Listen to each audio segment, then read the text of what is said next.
జై శ్రీరామ్, శ్రీమాత్రే నమః, శ్రీ గురుభ్యో నమః. 2024 సంవత్సరం జనవరి మాసంలో ఆఖరి వార ఫలితాలు అంటే జనవరి 28వ తారీఖు నుంచి ఫిబ్రవరి 3వ తారీఖు వరకు ఈ వారం యొక్క వార ఫలితాలు. ఈ వార ఫలితాలు ఏ గ్రహ దేవతలు ఏ ఏ స్థానాల్లో ఉండి ఈ వార ఫలితాన్ని ప్రసాదిస్తున్నారు.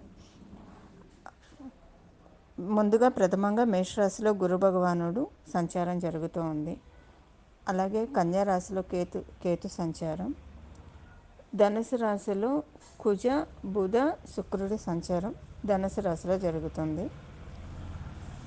ధనుసు రాశిలో ఉన్న బుధుడు 2వ తారీఖు నుంచి ధనుసు రాశిని వదిలి మకర రాశిలోకి వెళ్తూ ఉన్నారు.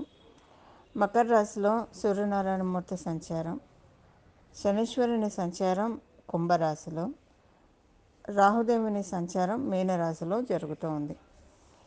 ఈ గోచార గ్రహస్థితుల రీత్యా ఈ వారం వార ఫలితాలు ద్వాదశ రాశుల వాళ్ళకి అలాగే ద్వాదశ లగ్నాల్లో పుట్టిన వాళ్ళకి ఎలా ఉంటాయన్నది మనం పరిశీలిద్దాం. ముందుగా వార ఫలితాలని తెలుసుకోవడానికి ముందుగా మీ యొక్క రాశి, మీ యొక్క లగ్నం, మీ రాశి ఫలితాలు మీరు ఎలాగైతే చూసుకుంటారో, ఒకవేళ అదృష్టవశాత్తు మీ లగ్నం కనుక మీకు తెలిసి ఉంటే మీ లగ్నం ఏ రాశికి చెందుతుందో ఆ రాశి ఫలితాన్ని కూడా చూసుకోవడానికి ప్రయత్నించండి. ఇంకా ఈ వారం యొక్క విశేషాంశం ఏంటంటే కుజబుధ శుక్రులు వీళ్ళు ముగ్గురు కూడా ధనుసు రాశిలో సంచారం జరుగుతూ ఉంది. అంటే బుధుడు 2వ తారీఖు నుంచి ధనుసు రాశిని వదిలి మకర రాశిలోకి వెళ్తున్న ఈ వారం 5 రోజులు బుధుడు కుజుడు శుక్రుడు వీళ్ళ ముగ్గురు కలిసి ధనుసు రాశిలో సంచారం చేస్తూ ఉన్నారు. ఎప్పుడైనా బుధుడు శుక్రుడు కలిస్తే జన్మజాతకంలో అయినా సరే లక్ష్మీనారాయణ యోగం అని చెప్తాం. లక్ష్మీనారాయణ యోగం అక్కడ ఫలిస్తుంది. అయితే ఈ లక్ష్మీనారాయణ యోగం ఏ ఏ రాశుల వాళ్ళకి ఎలాంటి ఫలితాన్ని ఈ వారం ప్రసాదిస్తూ ఉంది. తర్వాత 2వ తారీఖు 3వ తారీఖు బుధాదిత్య యోగము ద్వాదశ రాశుల వాళ్ళకి, ద్వాదశ లగ్నాల్లో పుట్టిన వాళ్ళకి వర్తిస్తుంది. ఇక మనం ఫలితాలు తెలుసుకుందాం. ధనుసు రాశి మొదలుకొని మేషరాశి వరకు కూడా గ్రహమాలిక యోగం మనకి చోటు చేసుకుంటూ ఉంది. ఈ గ్రహమాలిక యోగం ధనుసు రాశిలో ఉన్న కుజబుధ శుక్రులు, అలాగే మకరంలో ఉన్న రవి, కుంభంలో ఉన్న శని, మీనంలో ఉన్న రాహువు, మేషంలో ఉన్న గురుడు వీళ్ళందరూ కూడా గ్రహమాలిక యోగాన్ని ప్రసాదిస్తూ ఉన్నారు. ఈ గ్రహమాలిక యోగం అంటే ఏంటంటే ఒక అల్లిన దండ, చక్కగా పూలన్నీ కూడా ఒక దండలాగా అల్లితే అది దేవుడికి చక్కగా ఒక మాలగా వేస్తే చూడటానికి కన్నుల విందుగా ఉంటుంది. చాలా ఆహ్లాదంగా అనిపిస్తుంది. విడివిడిగా ఉండే పూలు కంటే కూడా ఒక మాలలాగా అల్లిన పూలు విశిష్టం ఎక్కువగా ఉంటుంది. అలా ఈ గ్రహమాలిక యోగం అనేది చాలా మంచిది. మనం పూలని అల్లితేనే చాలా ఆనందంగా అంటే సంతోషపడతాం. చాలా బాగా వచ్చింది. కొంతమంది చాలా గుత్తిగా కడతారు పూలదండ. అది చూస్తే అసలు చాలా బాగా అనిపిస్తుంది మనకి. అలాగా మనం పూలదండని చూసే అంత మురిసిపోతాం కదా. గ్రహాలన్నీ గ్రహమాలిక యోగంలో ఉంటే అవేంటంటే ఒక స్పెషల్ సిగ్నిఫికెన్స్ని మనకి ప్రసాదిస్తాయని చెప్పి అర్థం. అందులో ఈ గ్రహమాలిక యోగము చాలా ప్రత్యేకతను సంతరించుకుంది ఈ వారం జరిగేది. అదేంటంటే ఇది మనకి ధనుసు రాశిలో మొదలుకొని మేషరాశి వరకు ఒక అగ్నితత్వ రాశితో ఈ గ్రహమాలిక యోగం ప్రారంభమయ్యి ఇంకొక అగ్నితత్వ రాశితోటి ఈ గ్రహమాలిక యోగం ఎండ్ అవుతూ ఉంది. అంటే మనకి ధనుసు రాశి అగ్నితత్వ రాశి, అలాగే మేషరాశి కూడా అగ్నితత్వ రాశి. 2 అగ్నితత్వ రాశుల్లో ఈ గ్రహమాలిక యోగం చోటు చేసుకోవడం అంటే స్టార్టింగ్ పాయింట్ ఎండింగ్ పాయింట్ అవ్వడం నిజంగా చాలా విశేషము. ఈ గ్రహమాలిక యోగము అంటే ధర్మపరమైన అంశాల్లో మనలో ఆధ్యాత్మికతని పెంచడానికి, మనలో ఉన్న నెగిటివ్ థాట్స్ని తీసివేయడానికి, అలాగే సొసైటీ పట్ల కావచ్చు, మన చుట్టూ ఉన్న వాళ్ళ పట్ల కావచ్చు, మన పట్ల కావచ్చు, మనం చాలా సానుకూల దృక్పథాన్ని కలిగి ఉండడానికి. అంటే ఇప్పుడు చూడండి చాలామంది ఎవరికి వాళ్ళు వచ్చేప్పటికీ వాళ్ళకి వాళ్ళే తక్కువ చేసుకుంటారు, వాళ్ళకి వాళ్ళే ఏం చెయ్యలేమో అని ఆత్మన్యూన్యత భావానికి గురవుతూ ఉంటారు. ఇలా కాకుండా మనల్ని మనం గౌరవించుకుంటూ మన పట్ల మనం సానుకూల దృక్పథాన్ని కలిగి ఉంటూ, అలాగే ఇతరుల పట్ల కూడా సానుకూల దృక్పథాన్ని, అంటే చాలా మంచి పాజిటివ్ యాటిట్యూడ్ని ప్రతి ఒక్కళ్ళ పట్ల కలిగి ఉండేలాగా ఈ గ్రహమాలిక యోగం చేస్తుంది. అలాగే ఎప్పుడైతే మనల్ని మనం పెట్టుకుంటామో, ఇప్పుడు మనశ్శాంతి లేదని ఇబ్బంది పడుతూ ఉంటారు చాలామంది. ప్రత్యేకించి ఈ మనశ్శాంతి లోపమే ఇప్పుడు మేజర్ ప్రాబ్లం అని కూడా మనందరికీ తెలిసిన విషయమే. అలాగే ఈ మనశ్శాంతి మన పట్ల మనం సానుకూలంగా ఉన్నా, ఎదుటివారి పట్ల మనం ఎక్కువగా సానుకూల భావంతో ఉంటే చెక్కు చెదరని మనశ్శాంతి మనకు వస్తుంది. ఎప్పుడైతే మనం అలా ఉంటామో మనలో ఉన్న దైవిక శక్తిని మనం పెంచుకున్నట్లు అనమాట. అంటే మనలో సురశక్తులు ఉంటాయి, అసుర శక్తులు ఉంటాయి. దైవిక శక్తులు ఎప్పుడు మనలో పెంపొందుతాయి అంటే ఇలా మనం సానుకూల దృక్పథాన్ని అలవర్చుకుంటే ప్రతి ఒక్క సిచ్యువేషన్ పట్ల సానుకూల దృక్పథాన్ని ఎప్పుడైతే అలవర్చుకుంటామో అప్పుడు మనలో ఉన్న దైవిక శక్తి, దైవబలం పెరుగుతుంది.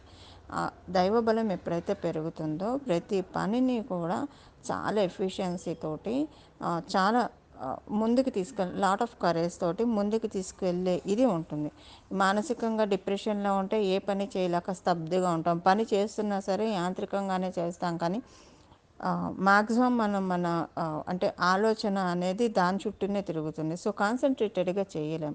కాన్సన్ట్రేటెడ్గా చేయకపోవడం వల్ల ఆ పని సరిగ్గా జరగకపోవడం ఇలా రకరకాలుగా ఉంటాయి. ఇప్పుడు దీన్ని మనం ఎలాబరేట్ చేసుకుంటే చాలా ఉంటాయి. చెప్పొచ్చే విషయం ఏంటంటే గ్రహమాలిక యోగం ఉండడం వల్ల అందరికీ కూడా ఒక పాజిటివ్ యాటిట్యూడ్ ఏర్పడటానికి చాలా చక్కటి అవకాశము మనకి ఈ గ్రహమాలిక యోగం నిస్సందేహంగా ప్రసాదిస్తూ ఉంది. కర్కాటక రాశిలో పుట్టిన వాళ్ళకి ఈ గ్రహమాలిక యోగం మీకు చాలా ప్రత్యేకంగా ఉందని చెప్పాలి. ఎందుకు చాలా ప్రత్యేకంగా ఉందని చెప్తున్నానంటే మీకు నవమాధిపతి అంటే భాగ్యాధిపతి అయిన గురు భగవానుడితోటి ఈ గ్రహమాలిక యోగం ఎండ్ అవుతుంది. గ్రహమాలిక యోగం మీకు మేషరాశిలో ఎండ్ అవుతుంది, అంటే దశమ స్థానంలో అంతమవుతుంది.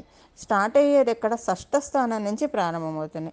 షష్ఠ స్థానంలో ప్రారంభమైన గ్రహమాలిక యోగము మీకు దశమ స్థానంలో ఎండ్ అవుతుంది.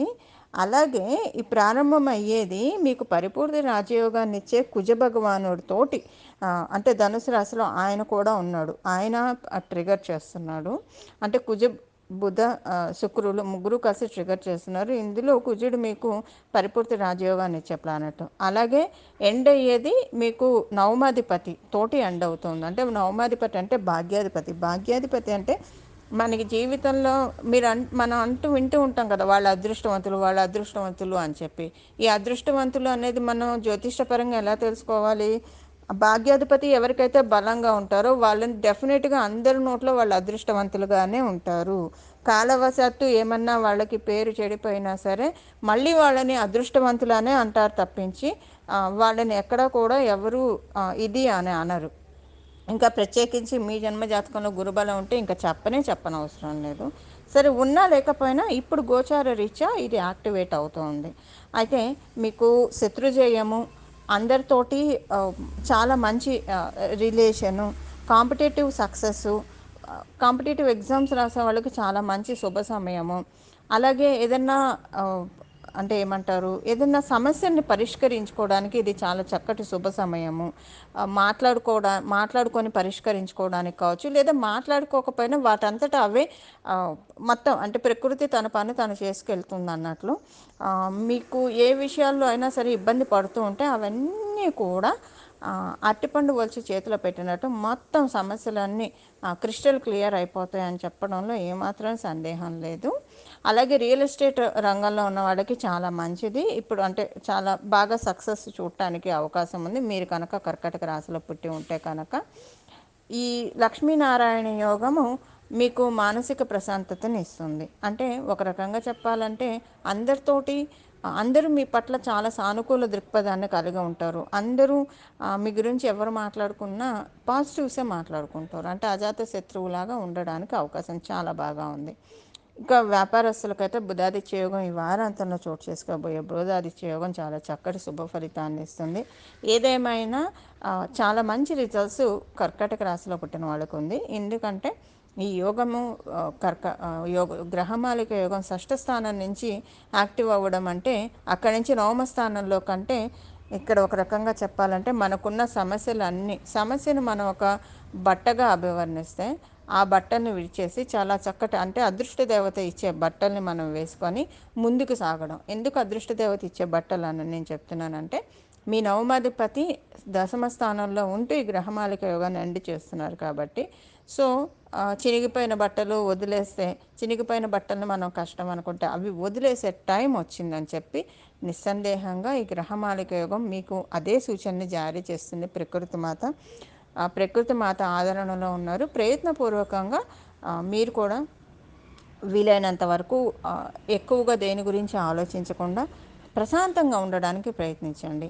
ప్రకృతికి మనం ఎంత ప్రశాంతంగా ఉంటే అంత తోడ్పాటునిచ్చిన వాళ్ళం అవుతాం కాబట్టి ఇప్పుడు తెలుసుకోబోయే ఈ రెమెడీ కూడా చేయండి. చూశారు కదండి మీ రాశి ఫలితాలు. దీన్ని మీరు చక్కగా అంటే మీ జన్మజాతకం సపోర్టింగ్గా ఉన్నా లేకపోతే కనుక ఈ గ్రహమాలిక యోగం పూర్తిగా వర్తించదు కాబట్టి దీన్ని మీరు పెంచుకోవడానికి ఈ పరిహారం చేసుకోవాలి. చేయాల్సిన పరిహారం వచ్చేసేసి గురు పరంపర ఏదో ఒక గురువుని నామం జపం చేయాలి. దక్షిణామూర్తి స్వామివారు కావచ్చు, శ్రీ గురు దక్షిణామూర్తయే నమః అని అనుకోండి. శ్రీ గురు దత్త, జయ గురు దత్త, శ్రీ దత్త శరణం మమ అనే అనుకుంటారా, కృష్ణం వందే జగద్గురుం అనుకుంటారా, పూజ్యాయ రాఘవేంద్రాయ నమః అని అనుకుంటారా, జై సాయినాథ అనుకుంటారా, మీ చాయిస్. ఎవరో ఒకళ్ళ దైవం ఇప్పుడు నేను చెప్పిన వాటిలో ఏదో ఒక దైవాన్ని నామాన్ని పట్టుకొని మనం స్మరించడం వల్ల చాలా మంచిది. అయోధ్యలో రామ మందిర ప్రతిష్టాపన అయిన శుభ సందర్భంలో మనందరి జీవితాల్లో అంత చక్కటి అంటే త్రేతాయుగాన్ని మనం ఈ కలియుగంలో చేసుకున్నాము. అందరి జీవితంలో చక్కటి శుభాలు వెలుగులు విరజిమ్మాలి. దానికి మనం గురువుని పట్టుకుంటే అది ఇంకా మనం చక్కగా కాంక్రీట్ చేసుకోవడానికి అవకాశం చక్కగా ఉంటుంది. ఇలా మీరందరూ చేసుకుంటారని చెప్పి ఆశిస్తూ చేసుకోవాలని చెప్పి నేను కూడా మనస్ఫూర్తిగా భగవంతుడిని ప్రార్థిస్తూ పూజిస్తూ మంగళం. నమో భగవతే వాసుదేవాయ.